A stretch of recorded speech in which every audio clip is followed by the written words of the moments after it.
Radio One, musique, info et vous sur le www.r1.mu.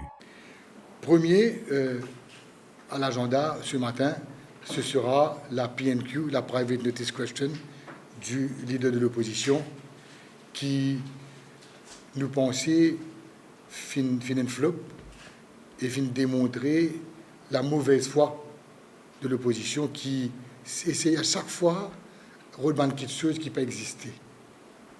Maintenant, il donne le gouvernement l'occasion, sa PNQ là, pour venir montrer à quel point une mesure qui prend, c'est une mesure qui est bien importante et qui partie prend par le gouvernement précédent. Nous prenons par exemple, et non maintenant depuis 2015, et là il y a 4 mesures fortes. En 2015, nous finissons avec une nouvelle édition du ce qu'on appelle le National Disaster Schemes, qui vient sortir en octobre 2017, en octobre 2015, pardon. Et il couvert 8 désastres bien spécifiques.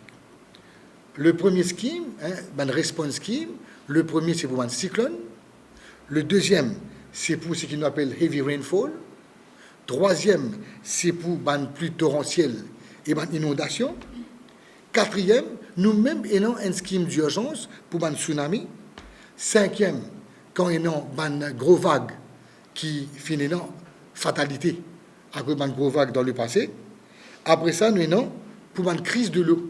Là, durant le mois d'octobre et de novembre, nous prenons une période de sécheresse, c'est connu. Et même là, il y a un plan d'urgence qui existait d'après le National Disaster Scheme. Et finalement, les 3 autres, c'est pour un tremblement de terre, pour un landslide, et spécifiquement pour produit, nous avons un produit Flood Response Plan, parce qu'il nous connaît, qui pour lui se trouve dans une espèce de cuvette que il recevoir un bassin versant, et donc il est capable d'être sujet à une inondation.